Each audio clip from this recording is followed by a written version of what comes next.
First You Think is a not-for-profit ministry of the First Unitarian Church of Des Moines. Support us at ucdsm.org today. I take refuge in Buddha, the awakened nature of every being. I take refuge in Dharma, the path of understanding and love. I take refuge in Sangha, the community that lives in harmony and awareness. In celebration of the Buddhist holiday Vesak, I am today offering a teisho, the Japanese word for a Zen talk. It's traditional for a teisho to begin by reciting the three refuges and then to read a case, a koan from the tradition, to serve as the springboard for the talk. The American Zen master Reb Anderson wrote an essay, Guidance in Shikantaza. Shikantaza translates as just sitting. No object, no goal, no particular focus. It's a main approach to meditation in Zen.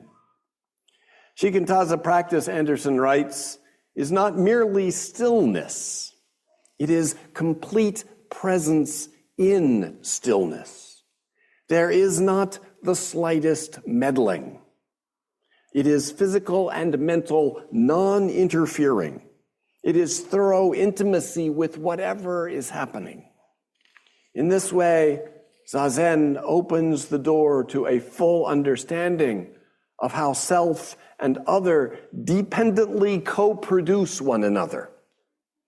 Anderson concludes this essay, we can't do it by ourselves, and nobody else can do it for us. Nobody else can do it for us. We must, each of us, take up the task. And we can't do it by ourselves. We have to do it together. It takes a village to awaken a being. So with that prelude, here's the case, the koan.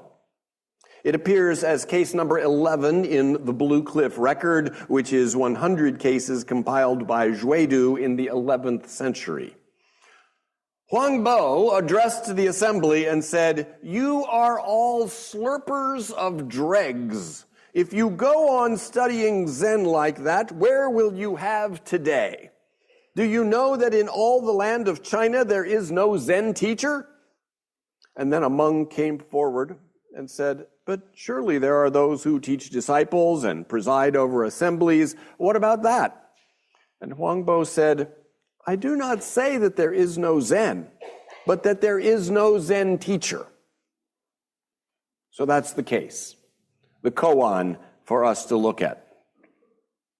Huangbo was a 9th century Chinese Zen teacher and abbot of a monastery. Huangbo says there's no Zen teacher, but there is Zen. No Zen teacher means nobody to do it for us. Nobody whose words we just have to learn, whose posture and movements we just have to imitate. If you're looking to your teacher for the truth, you're just gobbling up dregs. But there is Zen. There is this thing we do together, whether it's traditional Zen with rakusus, which is what this is, bows and chants and bells and clappers and incense and altars and mats and cushions and sitting cross-legged in silence for 25 to 45 minutes at a time, or whether it's the Zen of Unitarian Universalism with stoles and chalice lightings and hymns and choirs and candles and folding seats and responsive readings and listening to a sermon for 20 minutes at a time, and also bells. There is this thing that we do together. Practice, whatever form spiritual practice takes, is a joint venture. The great 13th century Japanese Zen teacher Dogen insisted the practice is the enlightenment. We do it together. We practice together, and in that practice manifest our inherent enlightenment together. We do it together, or we aren't really doing it at all. A private solo retreat can be wonderful as long as at the end of it, you come in and see how you stand up in the context of your spiritual leader and your guide, your fellow practitioners on the path with you. It is ultimately a joint venture, even if you're by yourself. The Buddha, according to legend, reached a great realization while practicing on his own, but he wasn't far from 5 friends. The story goes that Siddhartha Gautama left home at age 29 to pursue spiritual liberation. He left behind a wife and small child to, in other words, go find himself. Yeah, that's the story. He found a teacher and advanced quickly, but wasn't satisfied. He left that teacher, found another teacher, and advanced further, but hadn't found liberation. He left that second teacher and was soon followed by 5 friends who joined him in practicing extremes of asceticism. And finally, he abandoned extreme self-denial for the middle way, neither indulging in sensual delight nor denying himself basic sustenance. He split off from the 5 friends for essentially a private solo retreat. 6 years had gone by since he left home, and he sat by himself beside the Naranjara River under a pipala tree, also called a Bodhi tree, for a week. And as dawn was breaking on the 7th day, he looked up and a little to his right and saw Venus, the morning star. That pinpoint of light triggered a cascading psychic reaction that felt like a complete opening, an awareness of the oneness of all things, a falling away of all the usual ego protections and defenses. And what he said at that moment was, "Behold, all beings are enlightened exactly as they are." That was his moment of awakening, the moment when Siddhartha Gautama became the Buddha, the awakened one. And soon after he'd had his morning star experience, he met back up with his 5 friends to whom he gave an accounting of himself. He came back to a community of accountability. We have to have Sangha, community. Huang Bo urges us not to be gobblers of dregs. The term is literally eaters of wine dregs or brewer's grain. It's the dregs left over after the wine or the brew has been made and siphoned off. Huang Bo says, you think you're getting the real thing, but you're just taking the dregs of it. If you go on studying Zen like that, he says, where will you have today? He's talking about students who travel around from one teacher to another, doing a retreat here or a few visits with a group there. As soon as they've heard a few talks from or had interviews with one teacher, they're ready to move on and check out the next one. They are dilettantes, spiritual tourists. Not that there isn't a time for exploring the field and getting a broad exposure. Huang Bo himself studied with a number of masters before coming to Baizhang, from whom he received Dharma transmission some years later. So no, I don't think Huang Bo is implying you should commit your life to the first meditation center you happen to walk into or to this church after one visit. Give yourself some time and experience a number of different practice and teaching styles. The purpose, though, is not to keep on accumulating different experiences, as if faith communities were toys and you believed that whoever dies with the most toys wins. The purpose is to get a rough sense of what's out there so you can find one to settle down with.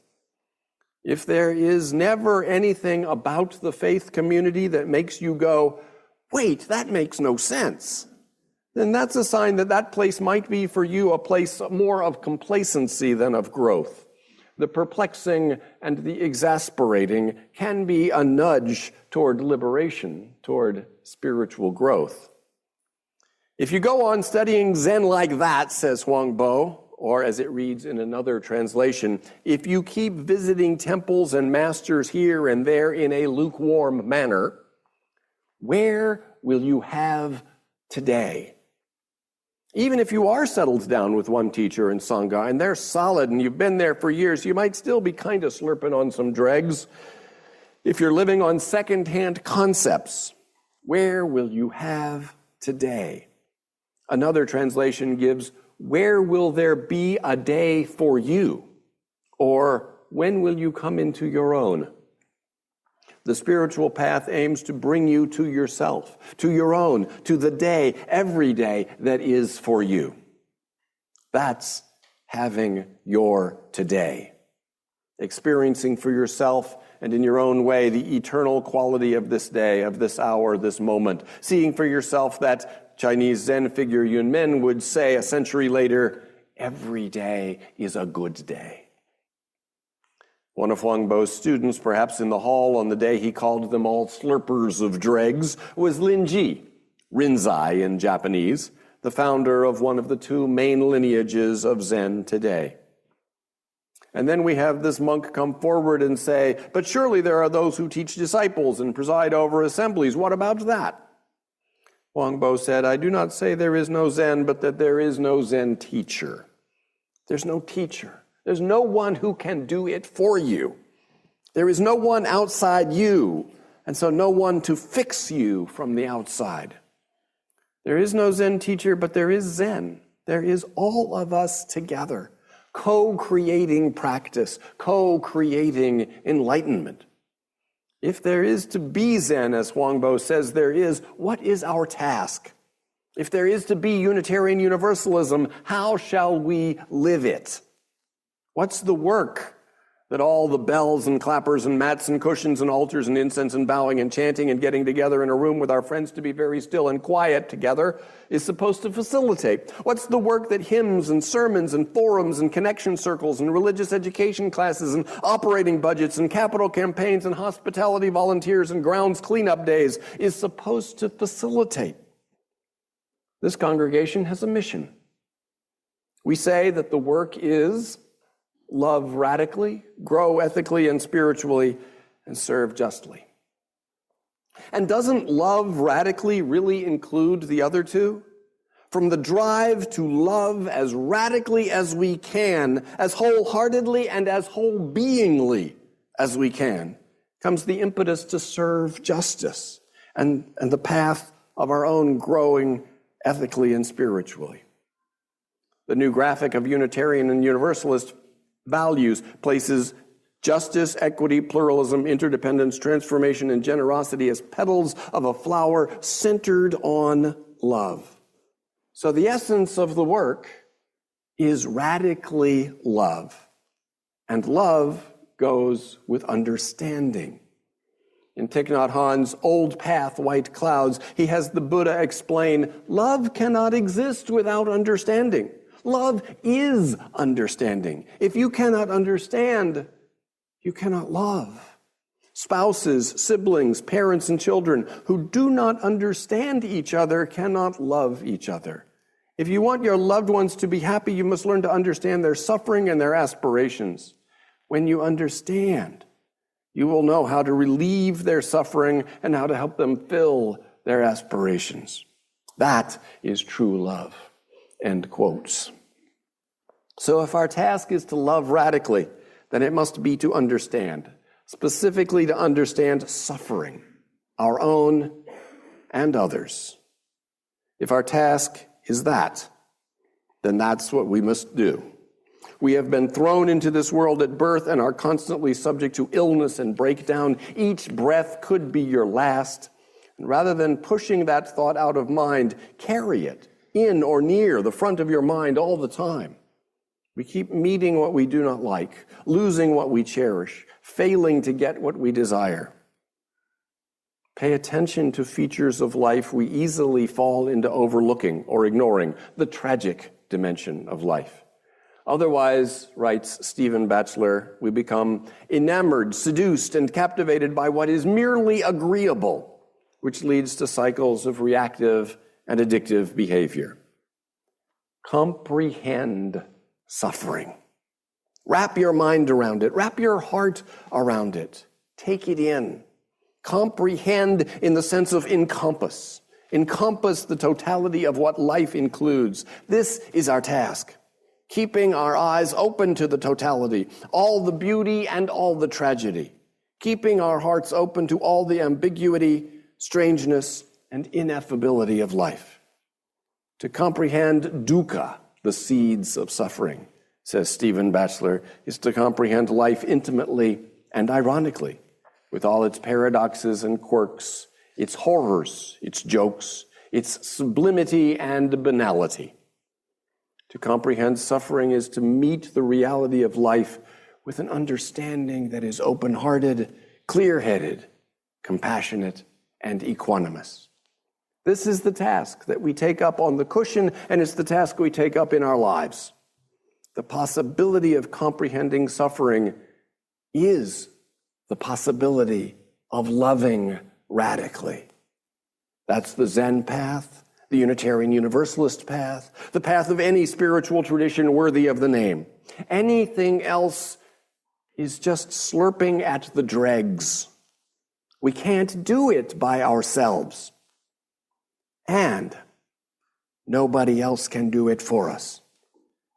We must, each of us, take up the task for ourselves and for all beings. We have to do it. We have to do it together. Friends, we have to.